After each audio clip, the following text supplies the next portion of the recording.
저 가부 어젯밤에도 또 담을 넘었다지요? 어머, 정말이에요. 소문이 사실인가 봐요.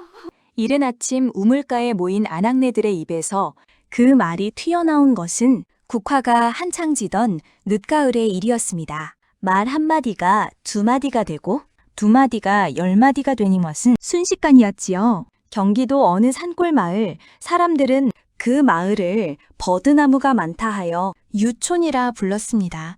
그 유치원에서 가장 조용하고 가장 단정한 집에 사는 여인이 바로 과부 윤 씨였습니다. 윤 씨는 26세 남편 최진사를 여의고 홀로 3년을 버텨온 여인이었습니다.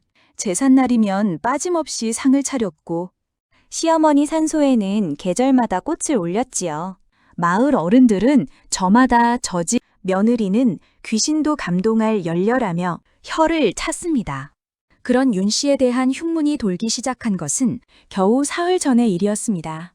윤신의 낮은 흙담 위로 무언가가 훌쩍 넘어가는 것을 두 눈으로 똑똑히 봤어. 사흘 전 반, 마을 동쪽 끝에 사는 쇠돌 어미가 달 아래 심상치 않은 그림자를 보았다고 했습니다. 윤신의 낮은 흙담 위로 무언가가 훌쩍 넘어가는 것을 두 눈으로 똑똑히 봤다는 것이었지요. 쇠돌 어미는 이튿날 새벽같이 윗집 아랫집을 종려 이 소식을 퍼뜨렸고 우물가에 모인 아낙네들인 저마다 손을 입에 가져다 대며 눈을 동그랗게 떴습니다. 열려는 무슨, 속은 다 썩었구먼. 남편 3년상도 끝났으니 이젠 뭐든 하겠자 싶었겠지. 아이고, 낯 두껍기도 하지. 말들은 점점 살이 붙었습니다. 처음엔 그림자 하나였던 것이 어느새 한밤중에 사내가 드나든다는 이야기로 부풀어 올랐지요. 마을 안악들의 수군거림은 담장을 넘고 골목을 타고 흘러 마침내 한 남자의 귀에 가닿았습니다. 그 남자는 다름 아닌 윤 씨의 시소, 최서방이었습니다. 죽은 남편, 최진사의 형으로 마을에서 제법 논밭을 가진 채하지만 실상은 아우덕에 먹고 사는 처지였지요. 최서방은 소문을 전해 듣자마자 옳거니 이런 묘수 있구먼. 그의 눈에 윤씨는 눈엣가시였습니다.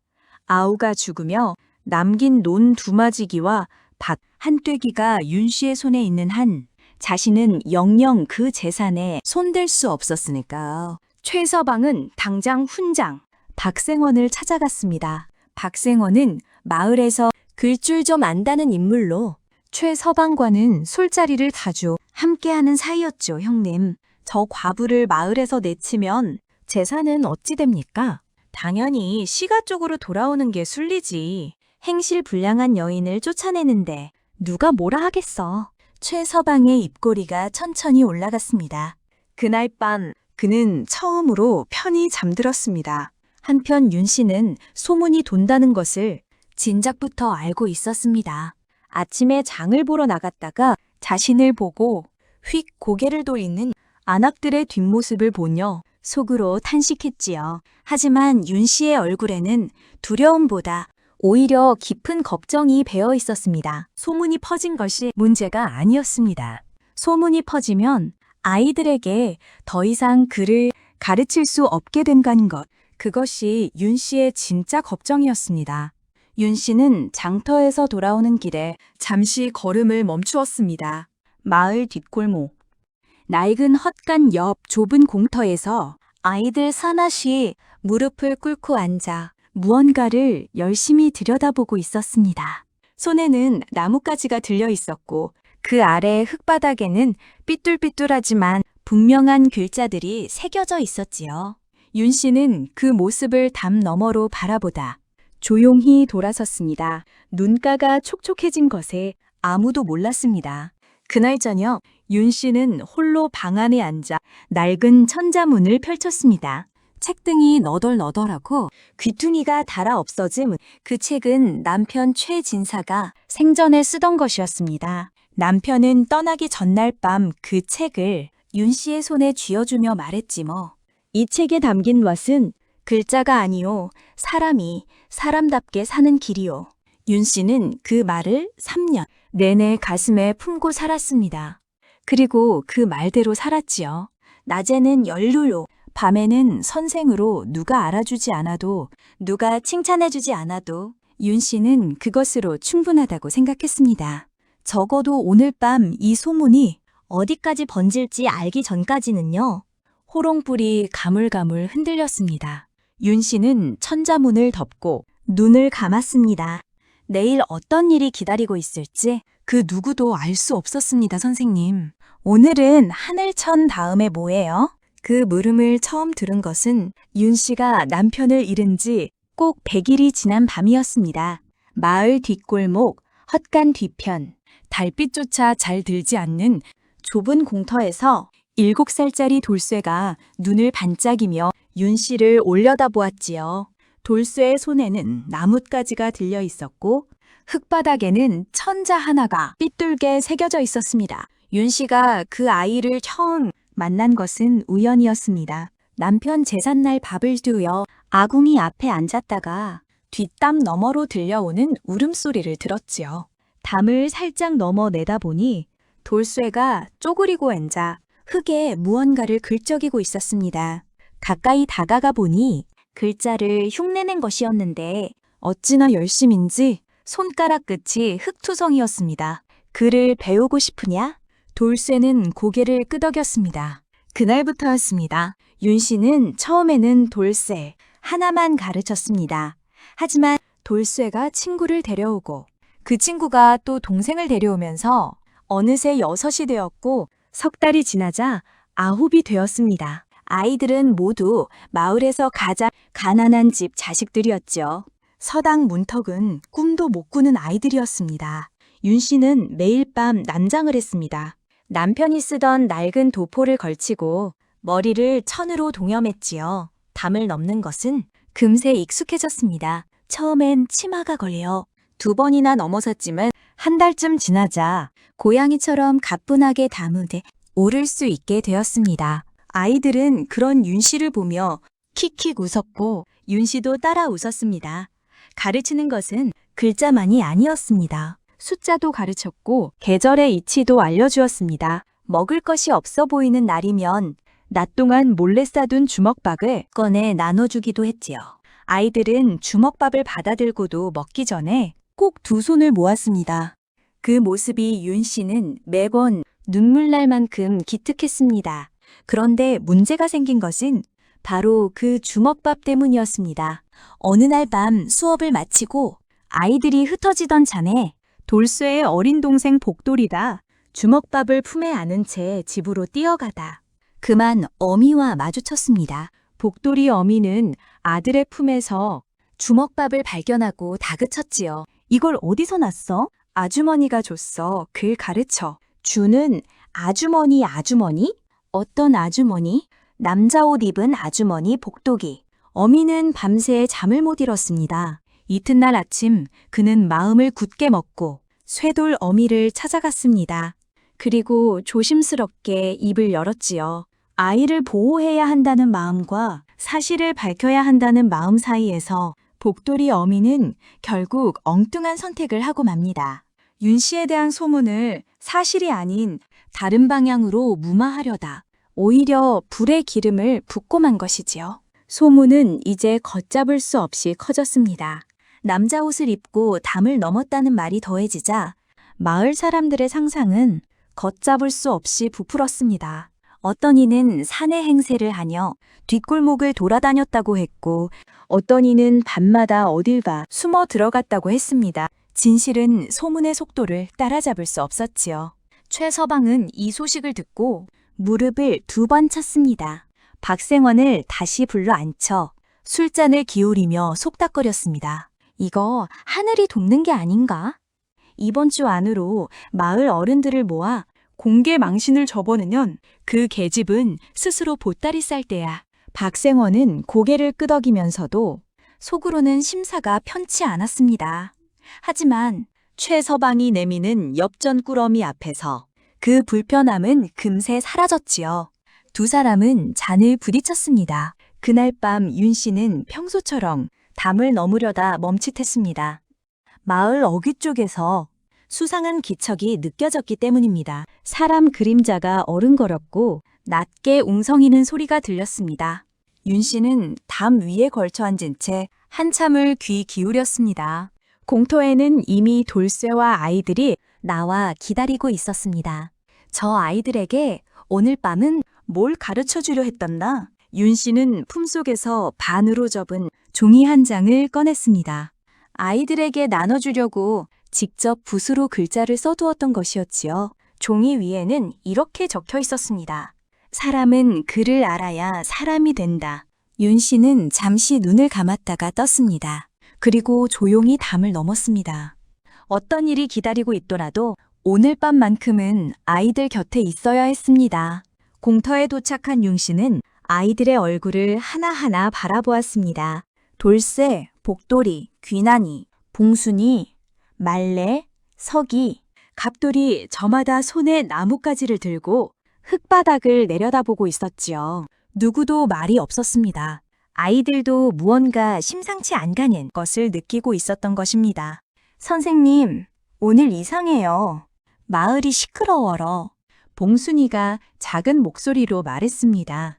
윤 씨는 천천히 고개를 끄덕였습니다. 그래, 이상하지? 그런데 말이다. 윤 씨는 무릎을 꿇고 아이들과 눈높이를 맞추었습니다. 호롱불 하나 없는 달빛 아래였지만 윤 씨의 눈빛은 흔들리지 않았습니다. 이상한 세상일수록 글을 아는 사람이 버티는 법이란다. 자, 오늘은 지자를 써보자꾸나. 아이들은 잠시 서로를 바라보다 일제히 흙바닥에 나뭇가지를 갖다 댔습니다. 그 밤 공터에는 낮은 글 읽는 소리가 달빛처럼 조용히 퍼졌습니다. 유촌마을 과부 윤 씨의 행실을 묻는 자리를 마련하였으니 내일 5시 정각에 느티나무 아래로 모여주시오. 최서방이 닭생원을 시켜 돌린 쪽지 한 장이 마을을 발칵 뒤집어 놓았습니다. 오시면 해가 중천이라 일손을 멈춰야 하는 시간이었지만 이런 구경거리를 마다할 사람은 유촌에 없었습니다. 느티나무 아래는 마을에서 가장 큰 공터였지요. 거기서 열리는 모임은 을의 마을 대소사를 결정하는 자리였습니다. 하지만 이번만큼은 달랐습니다. 처음부터 끝까지 한 여인을 내쫓기 위해 짜인 자리였으니까요. 최서방은 전날 밤 잠자리에 들기 전 머릿속으로 내일 절차를 되짚었습니다. 박생원이 먼저 소문을 정리해 읽고 마을 어른 두셋이 맞장구를 치면 분위기가 무르익은 뒤에 자신이 나서서 윤 씨를 내치자는 말을 꺼내면 되는 것이었지요. 반박할 사람은 없을 터였습니다. 윤 씨에게는 아무런 패도 없었으니까요. 이튿날 오시, 느티나무 아래는 발 디딜 틈이 없었습니다. 안악들이 앞자리를 차지하고 앉았고 노인들이 그 뒤에 섰으며 아이들은 담 위에 올라가 목을 빼고 구경했습니다. 박생원이 두루마기를 여미고 앞으로 나섰습니다. 여러분도 아시다시피 이 마을에 이상한 소문이 돌고 있습니다. 과부 윤 씨가 밤마다 남장을 하고 담을 넘어 어딘가를 드나든다는 것인데 이를 직접 목격한 증인도 있습니다. 쇠돌 어미가 손을 번쩍 들었습니다. 미리 짜둔 수순이었죠. 쇠돌 어미는 사흘 전 밤에 본 그림자 이야기를 다시 한번 또렷하게 늘어놓았습니다. 군중이 웅성거렸습니다. 최서방은 팔짱을 낀 채 만족스러운 표정으로 윤 씨를 바라보았지요. 윤 씨는 느티나무에서 두 발짝 떨어진 자리에 홀로 서 있었습니다. 고개를 숙이지도 눈물을 흘리지도 않았습니다. 두 손을 단정하게 모으고 정면을 바라보았지요.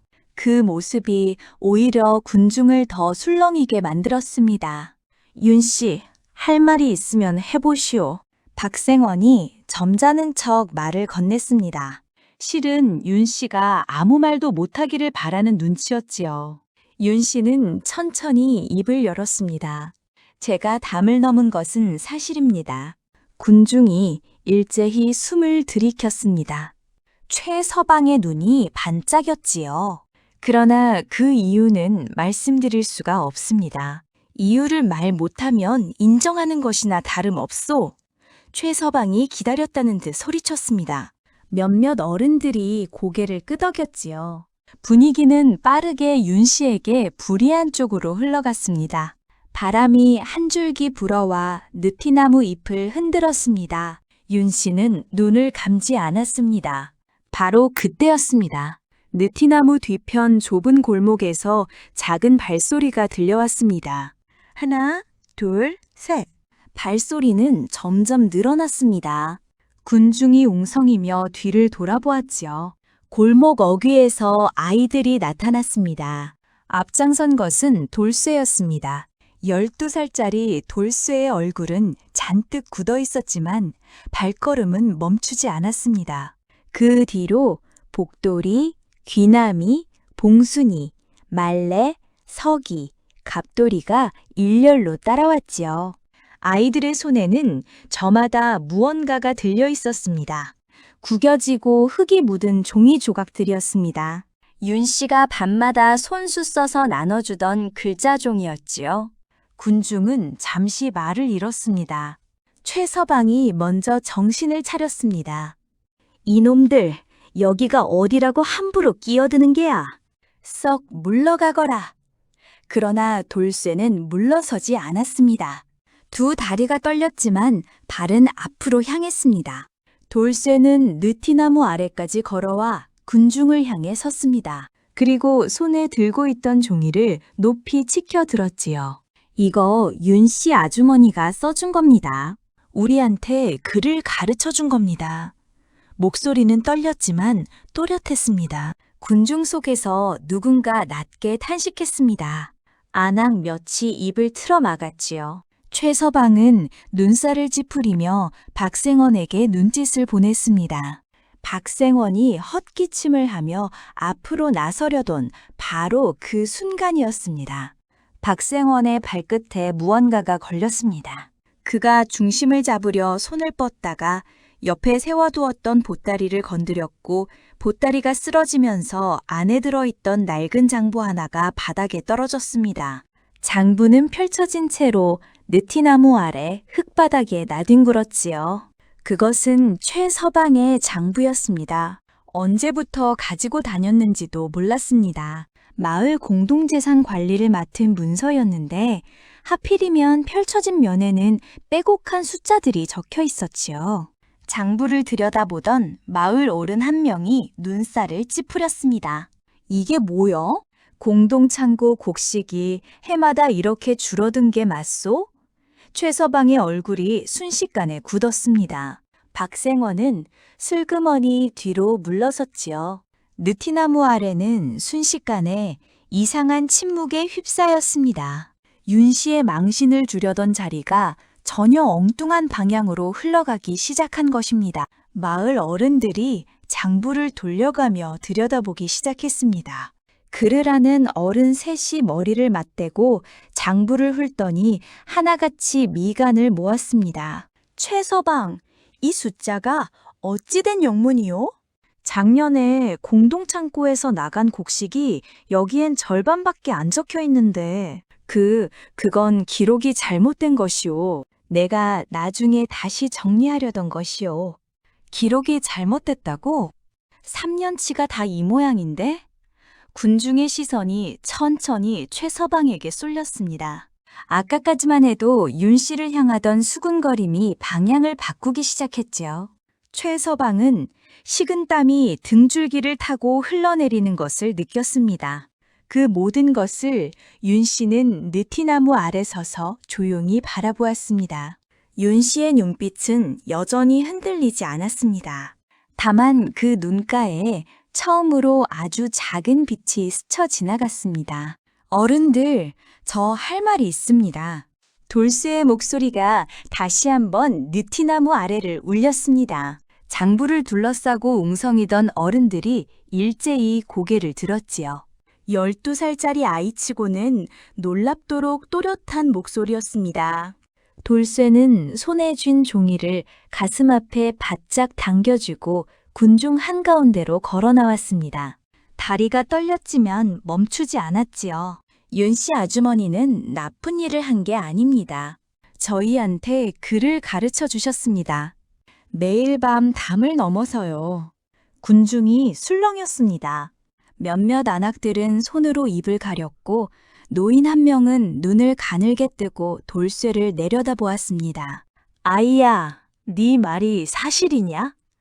예, 제가 두 눈으로 봤습니다. 저뿐만 아니라 여기 있는 애들도 다 봤습니다. 돌쇠 뒤에 서 있던 아이들이 일제히 고개를 끄덕였습니다. 봉순이는 울먹이면서도 고개를 끄덕였고 복돌이는 눈을 꼭 감은 채 끄덕였습니다. 가장 어린 갑돌이는 무슨 영문인지도 모르면서 옆 아이를 따라 끄덕였지요. 군중 속에서 낮은 웃음이 터져 나왔다가 이내 잦아들었습니다. 글을 가르쳐 줬다고? 마을에서 가장 연장자인 80줄의 덕산 노인이 천천히 앞으로 나왔습니다. 허리가 굽고 걸음이 느렸지만 목소리만큼은 아직도 우렁찼지요. 덕산 노인은 돌쇠가 내미는 종이를 받아들였습니다. 노인의 눈이 종이 위를 천천히 훑었습니다. 글자들은 삐뚤빼뚤했지만 분명했습니다. 덕산 노인은 다른 아이들의 종이도 차례로 받아보았습니다. 아이마다 필체가 달랐지만 모두 같은 글자를 담고 있었지요. 노인은 한참 동안 말이 없었습니다. 주름진 손이 종이를 꼭 쥐었습니다. 이걸 혼자서 다 가르쳤단 말이냐? 노인의 물음은 돌쇠가 아니라 윤 씨를 향한 것이었습니다. 윤 씨는 조용히 고개를 숙였습니다. 부끄럽지 않으려 했을 뿐입니다. 남편이 남긴 책이 아까워서였습니다. 덕산 노인이 천천히 뒤를 돌아보았습니다. 그 시선이 최서방에게 닿자 최서방은 자신도 모르게 반 발짝 물러섰습니다. 최서방, 예예, 내 아우가 남긴 재산이 탐이 나서 이 자리를 만든 겨렸다? 최서방의 입술이 파르르 떨렸습니다. 부인하려 했지만 입이 열리지 않았습니다. 군중의 눈이 일제히 최서방에게 쏠렸지요. 누군가 낮게 혀를 찼습니다. 안악 하나가 아이고 저런 작자가 라고 중얼거렸고 그 말이 바람을 타고 퍼졌습니다. 박생원은 이미 군중의 맨 뒤편으로 슬금슬금 빠져나가고 있었습니다. 그러나 덕산 노인은 밝았지요. 박생원도 거기 서거라. 도망가는 꼴이 딱 봐도 수상하구나. 박생원의 발이 그 자리에 얼어붙었습니다. 군중 속에서 이번에는 참지 못한 웃음이 터져 나왔습니다. 느티나무 아래가 잠시 술렁였다가 다시 조용해졌지요. 덕산 노인이 다시 장부를 집어들었습니다. 글을 아는 어른 셋과 함께 처음부터 끝까지 꼼꼼히 훑어내려갔지요. 훑어내려갈수록 노인의 눈빛이 단단해졌습니다. 장부에는 3년에 걸쳐 마을 공동창고에서 빠져나간 곡식과 돈의 기록이 적혀 있었는데 실제로 쓰인 내역과 기록된 내역 사이에는 메울 수 없는 구멍이 숭숭 뚫려 있었습니다. 최서방, 이 구멍이 난 곡식은 다 어디로 갔소? 최서방은 입을 열었다 닫기를 3번 반복했습니다. 그러다 결국 고개를 떨어뜨렸지요. 그것으로 충분한 대답이었습니다. 마을 어른들의 표정이 하나같이 굳어졌습니다. 공동창고의 곡식은 마을 사람 모두의 것이었으니까요. 흉년이 들면 가장 먼저 그 창고에 손을 버려야 하는 사람들이 바로 이 자리에 서 있는 이들이었습니다. 덕산 노인이 낮고 단호하게 말했습니다.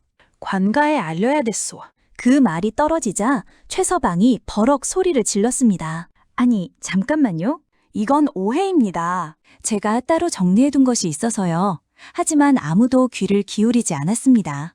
마을 장정 둘이 덕산 노인의 눈짓을 받고 최서방의 양옆으로 섰지요. 최서방은 뒤로 물러서려 했지만 이미 군중이 사방을 둘러싸고 있었습니다. 박생원도 마찬가지였습니다. 아까까지 점잖은 척 두루마기를 여미던 박생원은 이제 손이 덜덜 떨렸고 얼굴은 잿빛이 되어 있었습니다.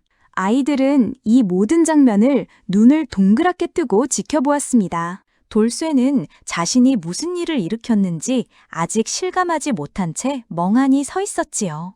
복돌이가 돌쇠의 옷소매를 슬쩍 잡아당겼습니다. 형아, 우리 잘한 거지?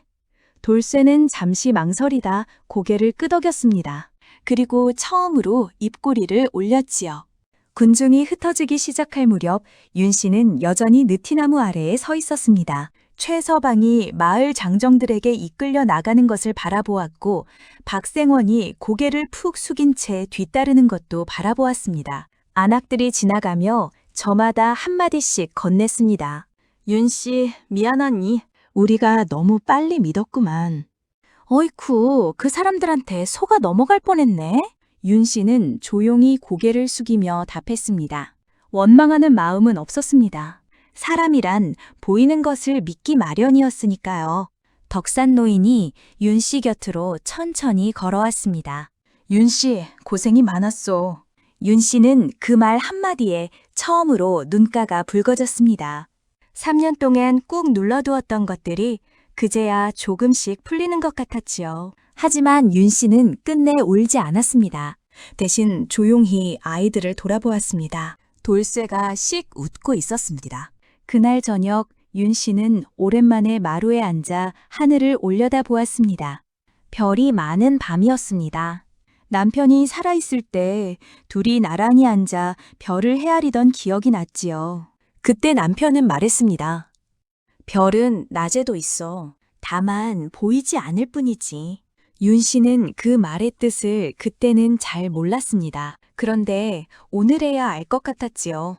선한 일도 그런 것이었습니다. 낮에도 있었고 밤에도 있었고 아무도 보지 않을 때도 있었습니다. 다만 보이지 않았을 뿐이지요. 그리고 언젠가는 반드시 빛을 냈습니다. 윤 씨는 품속에서 낡은 천자문을 꺼냈습니다. 표지를 손끝으로 천천히 쓸었습니다. 내일은 어떤 일이 기다리고 있을까요? 윤 씨는 처음으로 그 물음이 두렵지 않았습니다. 그날 밤 유천 마을은 오랜만에 조용했습니다. 최서방의 집에는 불이 꺼졌고 박생원의 서당에도 사람 그림자가 보이지 않았습니다. 대신 마을 곳곳에서 낮게 이야기 소리가 새어나왔지요. 그 과부가 아이들한테 글을 가르쳤다지. 그것도 매일 밤 남장을 하고 담을 넘어서 말이야. 아이고, 우리가 사람을 잘못 봤구먼. 안악들의 이야기는 이번엔 달랐습니다. 흉을 보는 것이 아니라 혀를 차며 탄복하는 소리였지요. 그 이야기는 담을 넘고 골목을 타고 흘렀습니다. 그리고 며칠 뒤 그 이야기는 마침내 고을 원님의 귀에까지 닿았습니다. 과부 윤 씨를 이리 데려오너라. 고을 원님의 부름이 유촌 마을에 당도한 것은 느티나무 아래 소동이 있은 지 닷새째 되던 날이었습니다. 관아에서 나온 사령이 윤 씨의 대문 앞에 서서 쪽지를 내밀었지요. 마을 사람들은 담 너머로 그 모습을 지켜보며 또다시 수군거렸습니다. 이번에는 좋은 일인지 나쁜 일인지 알 수 없어 더 조마조마한 눈치였지요. 윤 씨는 쪽지를 받아들고 조용히 읽었습니다. 그리고 사령을 향해 고개를 숙였습니다. 잠시 기다려 주십시오. 윤 씨는 방으로 들어가 남편의 천자문을 품에 안았습니다. 관아로 가는 길이 두렵지 않았습니다. 다만 남편이 함께 있으면 좋겠다는 생각이 들었지요. 윤 씨는 천자문을 꼭 준 채 대문을 나섰습니다. 관아 마당에 들어서자 원님이 대청마루에 앉아 있었습니다. 나이 지긋한 원님은 윤 씨를 한참 바라보더니 천천히 입을 열었습니다.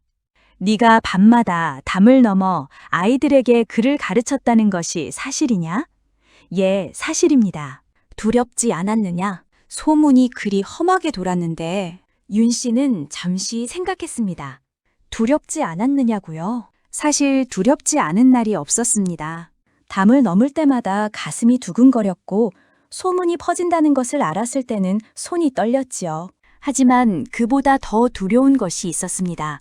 아이들이 글을 모른 채 크는 것이 더 두려웠습니다. 원님이 눈을 가늘게 뜨며 윤 씨를 바라보았습니다. 그리고 천천히 고개를 끄덕였지요. 원님은 자리에서 일어나 마당으로 내려왔습니다. 그리고 윤 씨 앞에 서서 말했습니다. 최서방은 마을 공동재산을 3년에 걸쳐 빼돌린 죄로 관가에서 처벌을 받을 것이다. 박생원도 그 공모의 죄를 면할 수 없다. 윤 씨는 조용히 고개를 숙였습니다. 그리고 너는 상을 받아야 마땅하다. 윤 씨가 고개를 들었습니다. 원님의 표정은 엄숙했지만 눈빛은 따뜻했지요. 재산탐에 눈이 먼 자가 있는가 하면 아무 대가도 바라지 않고 아이들을 가르친 자도 있다. 같은 마을에서 말이다. 나는 그 두 가지를 이 자리에서 분명히 해두고 싶었다. 군중 앞에서 홀로 버텼던 날들이 스쳐 지나갔습니다. 윤 씨의 눈가가 뜨거워졌습니다. 원님은 관아 곳간에서 쌀 5가마와 낡은 서당 한 채를 내주었습니다. 유촌 마을 어귀 버드나무 2그루가 서 있는 자리에 있는 빈 기와집이었지요. 본래 마을 서당으로 쓰이다 훈장이 떠난 뒤로 몇 해째 비어있던 곳이었습니다. 이곳에서 아이들을 가르치거라. 낮에, 당단히, 낮에, 당단히. 그 두 마디가 윤 씨의 가슴 속에 박혔습니다. 밤마다 남장을 하고 담을 넘던 날들이 떠올랐지요. 이제 더 이상 어둠 속에 숨지 않아도 되는 것이었습니다. 윤 씨는 원님께 깊이 절을 올렸습니다. 말이 나오지 않았습니다. 그것으로 충분했습니다. 서당 문을 처음 여는 날 유촌마을 사람들이 하나 둘 모여들었습니다. 아이들은 진작부터 마당 앞에 줄을 서 있었지요. 돌쇠가 맨 앞에 섰고 복돌이와 봉순이가 그 뒤를 이었습니다. 처음 보는 아이들도 셋이나 섞여 있었습니다. 소문을 듣고 인근 마을에서 건너온 아이들이었지요. 윤 씨는 서당 문 앞에 서서 아이들을 바라보았습니다. 남편의 낡은 천자문을 두 손에 들고 있었습니다. 책등은 너덜너덜했고 귀퉁이는 닳아 있었지만 그 안의 글자들은 여전히 또렷했지요. 자, 들어오너라.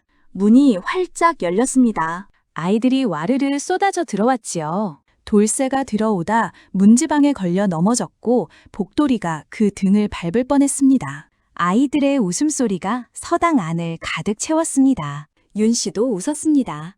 소문이 돌기 시작한 이후 크게 웃었지요.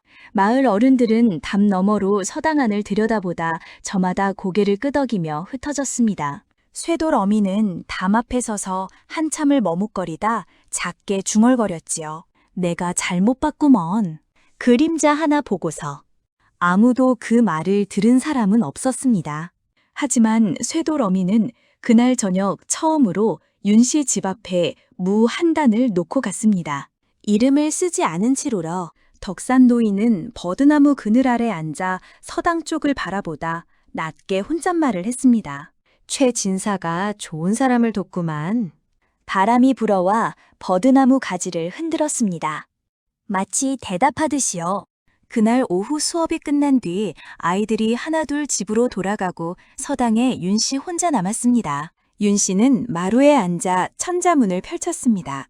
티엔디 쉔황. 남편이 손때를 묻힌 글자들이었지요. 윤 씨는 손가락으로 글자 위를 천천히 짚어 내려갔습니다. 하늘천, 땅지, 거물현, 누를황.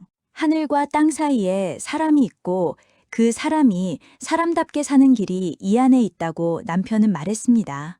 그 말이 이제야 온전히 이해되었습니다. 윤 씨는 천자문을 덮고 창밖을 바라보았습니다.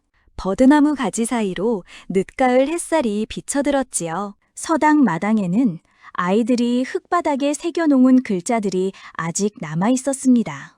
삐뚤빼뚤하고 크기도 제각각이었지만 그 글자들은 또렷했습니다. 사람은 글을 알아야 사람이 된다. 윤 씨가 아이들에게 써준 그 문장이었습니다. 윤 씨는 그 글자들을 오래도록 바라보았습니다. 그리고 조용히 눈을 감았습니다. 남편이 남긴 천자문 한 권이 마을 하나를 바꾼 것이었습니다. 아무도 몰랐던 그 밤들이 이제는 모두의 낮이 되었습니다.